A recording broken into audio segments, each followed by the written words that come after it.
Movie की starting में हमें एंडी और उसकी वाइफ को दिखाया जाता है जो कि एक बोट पर सफर कर रहे होते हैं और उनके साथ उनकी बेटी भी होती है जो कि अभी बहुत छोटी है। ये तीनों पिछले कई दिनों से इसी बोट के अंदर होते हैं क्योंकि हर तरफ ज़ॉम्बीज़ ने अटैक कर दिया होता है और इसलिए एंडी अपनी फैमिली को उन ज़ॉम्बी से बचाकर एक ऐसी जगह पर लेकर जाना चाहता है जहां पर वो और उसकी फैमिली पूरी तरह से सुरक्षित रह सके।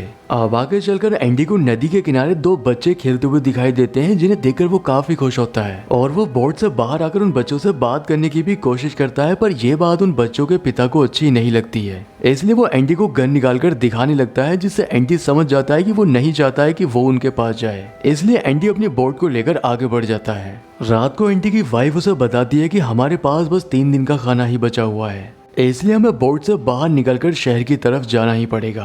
पर एंडी ऐसा करना नहीं चाहता था क्योंकि बोट से बाहर आने पर उसे और उसकी फैमिली को खतरा हो सकता है। अगली सुबह एंडी को रास्ते में एक पलटी हुई बोट दिखाई देती है, इसलिए वो एक छोटी बोट के सहारे उस पलटी हुई बोट के पास पहुंच जाता है और उस बोट के अंदर जाकर जब वो उसकी तलाशी लेता है तब उसे वहां पर बहुत सारा खाना मिलता है जिससे वो और उसकी फैमिली इस खाने से 1 हफ्ते तक सरवाइव कर सकती है। अब एंडी से जितना खाना आ सकता था वो उस खाने को लेकर अपनी बोट पर आ जाता है। खाने को देखकर एंडी की वाइफ को बहुत खुशी होती है क्योंकि अब वो 1 हफ्ते तक अपनी बोट पर जिंदा रह सकते हैं और तब तक उन्हें कोई सेफ जगह भी मिल जाएगी। अब वो एंडी से रेस्ट करने के लिए कहती है क्योंकि वो काफी दिनों से लगातार बोट चला रहा होता है जिससे वो बहुत ज्यादा थक चुका है और वो खुद उस पलटी हुई बोट पर खाना लेने के लिए चली जाती है। लेकिन बोट के अंदर जाने पर उसे कुछ अंदर से आवाज आने लगती है जिससे उसे ऐसा लगता है कि शायद इस बोट के अंदर कोई है, इसलिए वो डरकर वापस आने लगती है। पर तभी हम देखते हैं कि उसे कोई बोट के अंदर खींच लेता है। अगली सुबह एंडी की जब आंख खुलती है तो वो बोट के फ्लोर पर जगह जगह पर खून लगा हुआ देखता है, इसलिए वो उस खून को फॉलो करते हुए जब वॉशरूम तक पहुंचता है तब वहां पर एंडी की वाइफ होती है जो कि बुरी तरह से जख्मी हो चुकी थी। यहाँ पर एंडी को पता चलता है कि उसकी वाइफ को ज़ॉम्बी ने काट लिया और वो आने वाले 48 घंटों में एक ज़ॉम्बी में बदल जाएगी। एंडी की वाइफ उससे कहती है कि तुम मेरी बेटी को लेकर यहाँ से चले जाओ क्योंकि 48 घंटे के बाद मैं तुम दोनों के लिए खतरा बन जाऊंगी। पर एंडी उसे भरोसा दिलाता है कि तुम्हें कुछ नहीं होगा, मैं तुम्हें जल्दी हॉस्पिटल लेकर जाऊंगा जहाँ पर तुम पूरी तरह से ठीक हो जाओगी। अब एंडी अपनी वाइफ की घड़ी में 48 घंटे का टाइमर सेट कर देता है और उसके बाद ये तीनों ही बोट से बाहर आ जाते हैं और इसके बाद एंडी अपनी वाइफ को लेकर शहर की तरफ जाने लगता है। आगे चलकर एंडी को रास्ते में एक कार दिखाई देती है, इसलिए वो उस कार की मदद से शहर तक जाने का फैसला करता है। लेकिन कार के पास पहुंचने पर एंडी को पता चलता है कि उसके अंदर फ्यूल नहीं है, इसलिए वो उस कार के अंदर फ्यूल डालने लगता है। पर तभी एक ज़ॉम्बी उनको देख लेता है जो कि उनके ऊपर अटैक करने के लिए उनके पास आने लगता है। पर इससे पहले वो ज़ॉम्बी उनके ऊपर अटैक कर पाता, एंडी अपनी कार को लेकर यहाँ से निकल जाता है। पर आगे चलकर एंडी की कार के सामने एक ज़ॉम्बी आ जाता है जिसे बचाने के चक्कर में एंडी की कार एक पेड़ से टकरा जाती है। कार की टक्कर से एंडी बेहोश हो चुका था और कुछ समय के बाद जब उसे होश आता है तब वो देखता है कि उसकी वाइफ पूरी तरह से एक ज़ॉम्बी में बदल चुकी है। अब इससे पहले वो अपनी बेटी को लेकर कार से बाहर आ पाता, उसकी वाइफ उसके हाथ पर काट लेती है जिससे एंडी भी इन्फेक्टेड हो जाता है। अब वो किसी तरह से अपनी बेटी को कार से बाहर लेकर आ जाता है।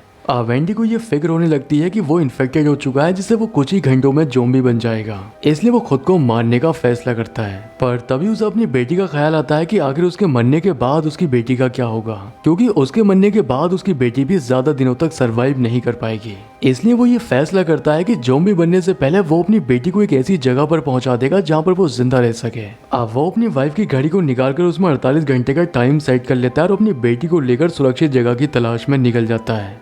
आगे चलकर एंडी को वही ज़ॉम्बी दिखाई देता है जिसकी वजह से उसकी गाड़ी का एक्सीडेंट हुआ था। अब वो ज़ॉम्बी को मारने ही वाला था कि तभी यहाँ पर एक थूमी नाम की लड़की आ जाती है। वो एंडी से रिक्वेस्ट करने लगती है कि वो ज़ॉम्बी मेरा पिता, इसलिए वो उसको नहीं मारे। एंडी भी उसकी बात मानकर रुक जाता है।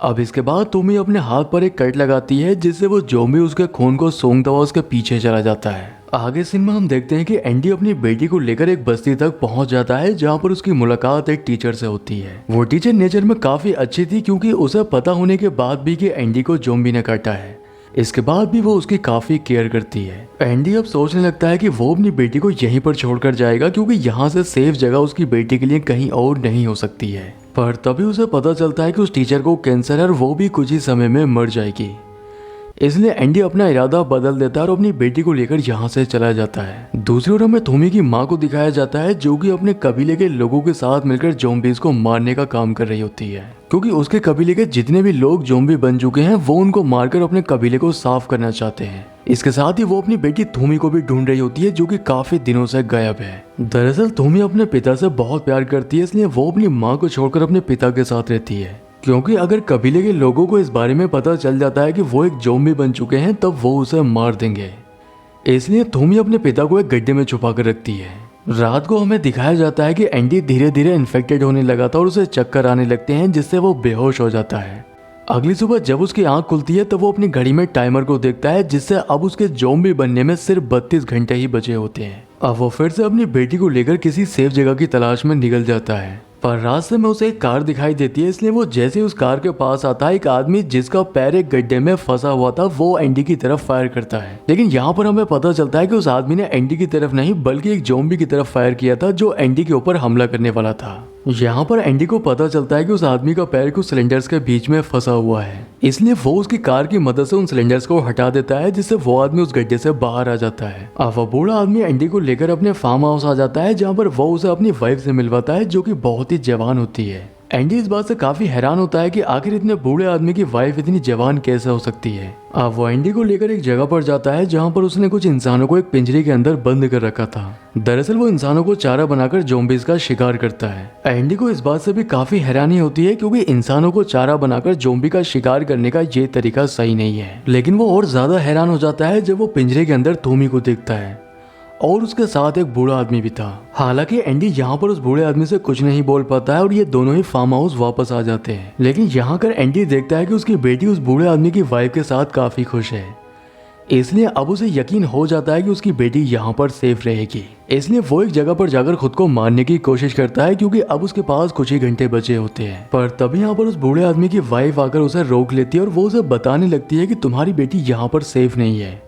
वो उसे बताती है कि ये बूढ़ा आदमी मेरा पति नहीं है बल्कि इसने मेरे पति को मारकर ज़ॉम्बीज़ को खिला दिया है और मुझे यहाँ पर किडनैप करके रखा है। अब ये दोनों जब बात कर रहे होते हैं तभी यहाँ पर वो बूढ़ा आदमी भी पहुंच जाता है और इन दोनों की बातें सुन लेता है। अब वो एंडी के ऊपर अटैक कर देता है और उसे भी थोमी के साथ पिंजरे के अंदर बंद कर देता है। पर एंडी को खुद से ज्यादा अपनी बेटी की फिक्र होती है, इसलिए वो थोमी के साथ मिलकर एक प्लान बनाता है। वो रस्सी में एक मांस के टुकड़े को बांधकर दूर फेंक देता है जिससे ज़ॉम्बी जब वहां पर आकर उस मांस के टुकड़े को खींचते हैं तब रस्सी के खींचने से पिंजरे का दरवाजा भी खुल जाता है जिससे थोमी और एंडी दोनों ही बाहर आ जाते हैं। अब एंडी अपनी बेटी के साथ उस लड़की को भी लेकर यहाँ से भागने लगता है जिसे उस बूढ़े आदमी ने किडनैप कर रखा था। पर तभी उस बूढ़े आदमी की आंख खुल जाती है और वो उनकी तरफ फायर करने लगता है, पर वो लड़की एंडी और थोमी को बचाने के लिए उनके सामने आ जाती है जिससे गोली उस लड़की के लग जाती है और वो मारी जाती है और इसलिए एंडी और थोमी दोनों ही यहाँ से भाग जाते हैं। रास्ते में एंडी थोमी को समझाने लगता है कि तुम्हारे पिता एक ज़ॉम्बी बन चुके हैं जो कि अब कभी ठीक नहीं हो पाएंगे,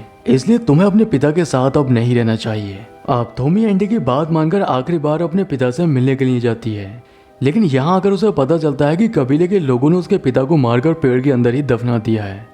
ये देखकर थोमी को बहुत दुख होता है और वो रोने लगती है। अब एंडी के पास भी ज्यादा समय नहीं बचा था, इसलिए वो यहाँ से चला जाता है। पर आगे चलकर एंडी की तबीयत खराब होने लगती है जिससे वो नीचे गिर जाता है और नीचे गिरने से उसकी बेटी रोने लगती है। अब उसकी बेटी के रोने की आवाज थोमी तक भी पहुंच जाती है, इसलिए जब वो यहाँ पर आकर देखती है तब एंडी की हालत काफी खराब हो चुकी थी। एंडी फैसला करता है कि ज़ॉम्बी बनने से पहले वो अपनी बेटी को उसी फैमिली के पास लेकर जाएगा जिसको उसने नदी के किनारे पर देखा था, क्योंकि वही जगह उसके सबसे ज्यादा नजदीक है। अब थोमी उसको गाइड करती है जिससे वो शॉर्टकट लेकर उस नदी को पार करके उस फैमिली के पास तक पहुंच सके। लेकिन यहाँ पहुंचकर एंडी को पता चलता है कि उस फैमिली के हेड को भी ज़ॉम्बी ने काट रखा होता है, लेकिन ये बात उसकी फैमिली को भी पता नहीं होती है।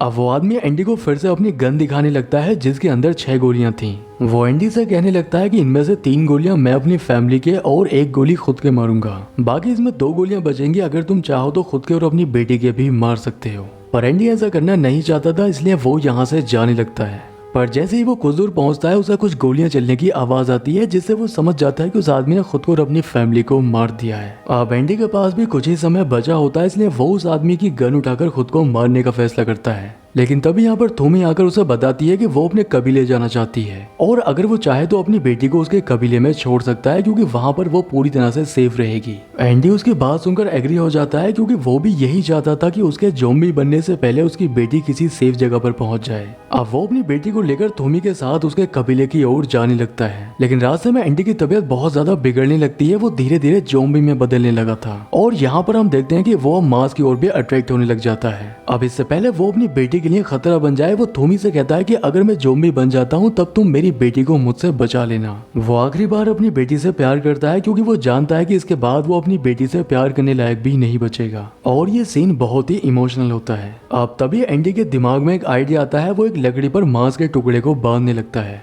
वो थोमी से कहता है कि तुम इस लकड़ी को पकड़कर मेरी पीठ पर बैठ जाना, जिससे मैं मांस के टुकड़े को देखता हुआ आगे बढ़ता रहूं।